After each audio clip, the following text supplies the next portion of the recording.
10,000 रुपया। आपने कहा हम देंगे। उसने 100 पेन एक हफ्ते बाद ले जाइए। 100 पेन जब आप लेने गए एक हफ्ते के बाद, उसने कहा लिखना ही तो है इसको, पेन का काम तो लिखने का है। अरे उसने जो मॉडल दिया था वो थोड़ा मुश्किल है, थोड़ा उसमें टाइम ज्यादा लग रहा था, इसलिए उसने सिंपल पेन बना दिए हैं, लिखने का काम कर रहा है, लेकिन आपके दिए हुए मॉडल के मुताबिक उसने पेन नहीं बनाए। जब आप लेने पहुंचे उसने पेन उठा कर दिए। आपने कहा मैं 10,000 रुपया किस बात का दूं? उसने कहा मैंने पेन दे दिए आपको, बनाए तो है। कहा भाई ये पेन वो नहीं है, ऐसे पेन तो बाजार में 2-2 रुपए के मिलते हैं। उसने कहा आपको लिखना ही तो है, लिखने का काम तो कर रहा है, इसी से पूछ लो ये पेन है या नहीं। आप क्या कहेंगे? पेन भले ही हो, लेकिन मुझे वो पेन चाहिए जो मैंने आपको आइडियल दिया था, जो मैंने मॉडल दिया था, जो मैं नमूना देकर गया था। मेरे भाइयों, इसी तरीके से कल कयामत के दिन लोगों की भीड़ लगी होगी।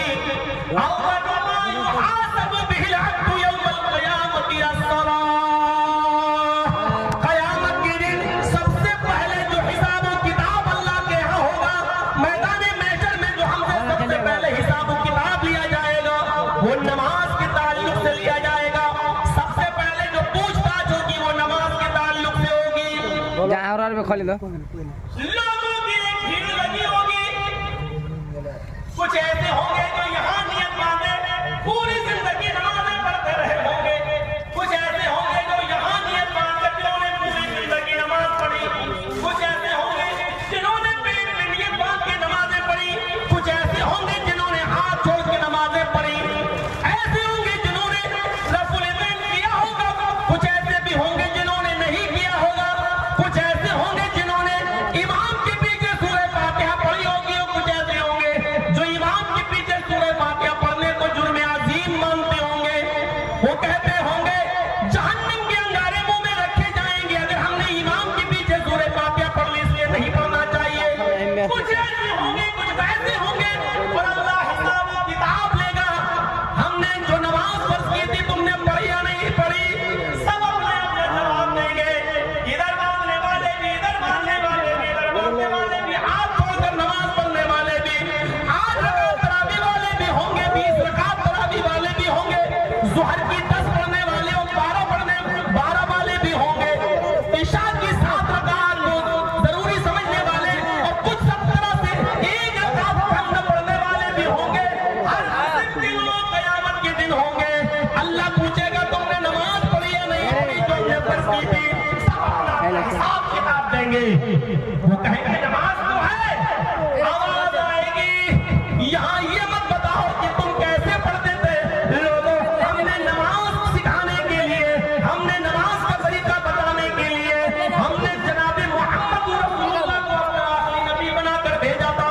और हमने तुमसे ये कहा था लक़द कान लकुम फी रसूलिल्लाहि उस्वतुन हसना, तुम्हारे लिए नबी अकरम की पूरी जिंदगी आइडियल है, पूरी जिंदगी नमूना है। और खुद तुम्हारे नबी ने ये कहा था सल्लू कमा रायतुमूनी उसल्ली। मुझे ये मत बताओ कि ऊपर नियत बांधी या नीचे नियत बांधी। हमारे पास नमाज वो लाओ जो जनाबे मोहम्मद रसूलुल्लाह के तरीके के मुताबिक हो। हमारे पास नमाज वो हम पास करेंगे और उस नमाज को कबूल करेंगे जो हमारे नबी जनाबे मोहम्मद रसूलुल्लाह के आइडियल और मॉडल के मुताबिक होगी। ये हमारी और आपकी तरफ से ये शोबाजियां हैं। इधर मांगो तब भी हो जाती है, इधर मांगो तब भी हो जाती है, इधर मांगो तब भी हो जाती है। ये हमारी कयासाराइयां हैं कि 4 इमाम चारों तरफ, किसी ने ऊपर बांधी, किसी ने नीचे बांधी। अल्लाह ने न 4 इमाम भेजे, न हजारों बुजुर्ग भेजे। अल्लाह ने सबसे बड़ा बुजुर्ग जनाबे मोहम्मद रसूलुल्लाह को बनाकर भेजा है। और इबादत भी वही कबूल होगी जो जनाबे मोहम्मद रसूलुल्लाह ने बताई है। और जो तरीका नबी ने बताया है वही तरीका माना जाएगा। और जो नमाज नबी के तरीके पर पढ़ी गई होगी वही नमाज अल्लाह रब्बुल आलमीन कबूल करेगा। जैसे 2 रुपए का पेन भी पेन है और 1000 रुपए का पेन भी पेन है, लेकिन आप उस पेन को कबूल नहीं करते जो आपके मॉडल के मुताबिक नहीं बनाया गया। अल्लाह ने उस नमाज को कबूल नहीं किया। मोहम्मद रसूलुल्लाह के मॉडल के खिलाफ है या नबी के तरीके के खिलाफ है। हर चीज में इबादत,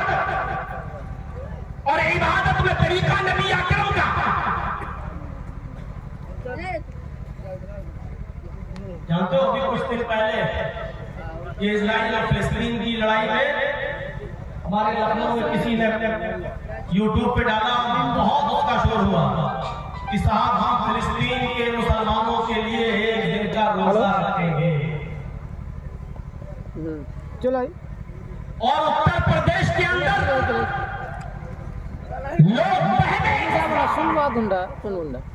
और वो समझने लगे कि हम हिंदुस्तान में बैठकर रोजे की हालत में फिलिस्तीन के मुसलमानों के लिए दुआ करें तो अल्लाह ज्यादा कबूल करेगा। आपकी नीयत बहुत अच्छी है, आपकी नीयत पर मुझे शक व शुबा नहीं है, लेकिन आपने दुआ के लिए जो तरीका अख्तियार किया है वो तरीका जनाब मोहम्मद रसूलुल्लाह का नहीं है। आपने कभी किसी कौम के लिए दुआ अगर करना चाहिए तो उसके लिए आपने कोई रोजा नहीं रखा, और रोजा रखकर आपने किसी कौम के लिए दुआ नहीं कराई है। इसलिए मेरे भाइयों, दुआ करने का हक है आपका, आप दुआ कीजिए, लेकिन उस दुआ के लिए सबको आप हुक्म दें कि आप जुमे के दिन रोजा रखें, जबकि अल्लाह के नबी ने नफली रोजा जुमे के दिन, खास कर जुमे के दिन को मुतय्यन करके रखने को मना फरमाया है कि आप कोई दिन अपने रोजा जुमे के दिन मुतय्यन करके आप नहीं रख सकते कि मैं जुमे के दिन का रोजा रखूंगा। तो मेरे प्यारे साथियों, और यहाँ कुछ नीम मुल्ला ऐलान करते हैं अपने फेसबुक पर और पूरे उत्तर प्रदेश में कहते हैं कि फलां तारीख में जुमे के दिन रोजे की हालत में अपनी मस्जिदों में जमा होइए और फिलिस्तीन के मुसलमानों के लिए दुआ कीजिए। मेरे भाइयों, दुआ का कहना तो जायज है, कह सकते हैं आप, लेकिन दुआ के लिए जो तरीका आप इस्तेमाल कर रहे हैं कि सबको रोजा रखवाया जाए, ये तरीका नबी अकरम के उसूल, ज़ाब्ते, आइडियल और मॉडल के खिलाफ है। इसीलिए हर इबादत में नबी अकरम का तरीका देखा जाएगा कि नबी अकरम का तरीका। माँ का फोन लगा, हर वो काम अच्छा नहीं है जिसको हम अच्छा समझते हैं। हाँ, काम वही अच्छा माना जाएगा जिसका सबूत जनाब मोहम्मद रसूलुल्लाह सल्लल्लाहु अलैहि वसल्लम की शरीयत से मिलेगा। हमारे अच्छा समझने से कोई चीज अच्छी नहीं हो जाएगी,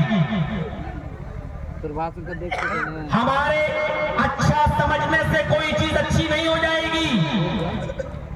अच्छी वही मानी जाएगी जो जनाब मोहम्मद रसूलुल्लाह सल्लल्लाहु अलैहि वसल्लम ने जिसको अच्छा कहा है, जिसको करने का हुक्म दिया है। अब हम जिस तरीके से हम आप यहाँ बैठकर जलसा सुन रहे हैं, क्या सहाबा किराम अल्लाह के नबी की बात और नसीहत नहीं सुना करते थे? सुनते थे। तो क्या यही तरीका था? हदीस की किताबों में आता है, जब नबी अकरम वाज करना, नसीहत करना शुरू कर दिया करते थे तो सहाबा किराम अपने सरों पर बैठी हुई मक्खी भी नहीं उड़ाया करते थे कि ये डिस्टर्ब हो जाएगा, मामला बिगड़ जाएगा अगर हमने डिस्टर्ब कोई चीज रह गई नहीं सुन पाए तो। यहाँ तो जुमे के खुतबे होते हैं मस्जिदों में, और जिन मस्जिदों में पंखे नहीं लगे होते हैं हमने खुद अपनी आंखों से देखा है, और उस जमाने से मैंने तकरीरें करना शुरू की है, 25 सालें तो हो ही गई हैं। ऐसी ऐसी मस्जिदें देखी जहाँ पंखे तक नहीं थे, तो जुमे का खुतबा दे रहा हूँ और लोग हाथ का पंखा उठाकर अपने ऊपर झल रहे हैं, हाथ का पंखा उठाकर अपने ऊपर झल रहे हैं। ऐसी कौम से क्या तवक्को रखी जा सकती है? अभी शेर सुन रहे थे आप, अभी अशार सुन रहे थे आप, इतने दूर से बुलाया था आपने, फिलिस्तीन के ऊपर भी आपने नज़म सुनी है। क्या ऐसी कौम से ये उम्मीद लगाई जा सकती है कि ये फिलिस्तीन के मुसलमानों के लिए, वहां की आवाम के लिए, नौनिहालों के लिए, वहां के बच्चों के लिए और वहां की औरतों के लिए अपनी जान की कुर्बानी और अपनी जान का नजराना पेश कर सकती है? जो कौम 2 घंटा इत्मीनान के साथ बैठकर, सुकून के साथ बैठकर एक दीनी जलसा नहीं सुन सकती हो, बीच में उसको कई बार उठना पड़ता हो, ऐसी कौम से क्या आप ये तवक्को लगा सकते हैं कि ये कौम फिलिस्तीन के लोगों की मदद करेगी? अच्छी आवाज में तकरीर सुन लेना और अच्छी आवाज में मुशायरा सुन लेना ये एक अलग चीज होती है, लेकिन हमदर्दी के तौर पर मेरे भाइयों किसी को याद करना और हमदर्दी के तौर पर उसकी मदद करना ये अलग चीज होती है। तो हमारे वहां नहीं, कितना और वो भी जलसों में। और हमारी तकरीर में जब ये हाल हो तो बेचारे और दूसरे मौलवियों ने कैसे मौका होगा, तसव्वुर करेगा।